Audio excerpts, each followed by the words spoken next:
ಬಾಗಲಕೋಟೆಯಲ್ಲಿ ಬಸವೇಶ್ವರ ಮೂರ್ತಿ ಪ್ರತಿಷ್ಠಾಪನೆಗೆ ಮತ್ತು ಶಿವಾಜಿ ಮೂರ್ತಿ ಪ್ರತಿಷ್ಠಾಪನೆಗೆ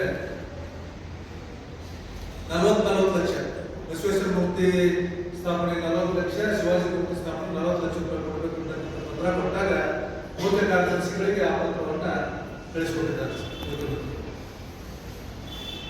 ಈ ಜಿಲ್ಲೆಯಲ್ಲಿ ಬಾಗಲಕೋಟೆ ಇರ್ತಕ್ಕಂಥ ಸಮಸ್ಯೆ, ಇಲ್ಲಿ ದುಡ್ಡು ಬೇಕಾಗಿಲ್ಲ.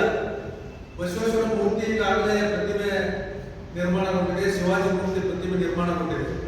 ಅದು ಪ್ರತಿಷ್ಠಾಪನೆ ಆಗಬೇಕಾಗಿದೆ. ಅದಕ್ಕೆ ಬೇಕಾಗಿರುವುದು ಸ್ಥಳದ ಅವಕಾಶ ಮಾಡಿಕೊಡ್ಬೇಕು. ಸ್ಥಳ ನಿಗದಿ ಯಾವ್ದು ನಿಗದಿ ಆಗಿದೆ. ಆ ಸ್ಥಳದೊಳಗೆ ಪ್ರತಿಷ್ಠಾಪನೆ ಆಗೋ ಕಾರ್ಯಕ್ಕೆ ಮಾತ್ರ ಅನುಮತಿ ಬೇಕಾಗಿದೆ.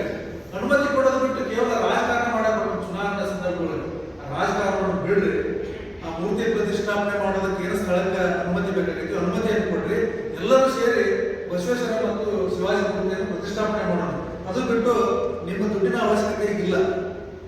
ನೀವು ದುಡ್ಡು ಯಾವ ಕಾರಣ ಕೊಡಬೇಕು? ಮೂರ್ತಿ ನಿರ್ಮಾಣ ಆಗ್ತದೆ, ಮೂರ್ತಿಗಾಗಲೇ ನಿರ್ಮಾಣ ಆಗ್ಬಿಟ್ಟದವು. ಆದ್ರಿಂದ ಇಂಥ ಒಂದು ರಾಜಕಾರಣ ಮಾಡಿಬಿಟ್ಟು ಬಾಗಲಕೋಟೆಯ ಅಭಿವೃದ್ಧಿಗಾಗಿ ಕೆಲಸ ಮಾಡಿ ಆ ಮೂರ್ತಿ ಪ್ರತಿಷ್ಠಾಪನೆಗೆ ಆ ಜಾಗದೊಳಗೆ ಅನುಮತಿ ಕೊಡುವಂತ ಕೆಲಸವನ್ನು ಮಾಡಿರ್ತಕ್ಕಂಥ ಅಂತೇಳಿ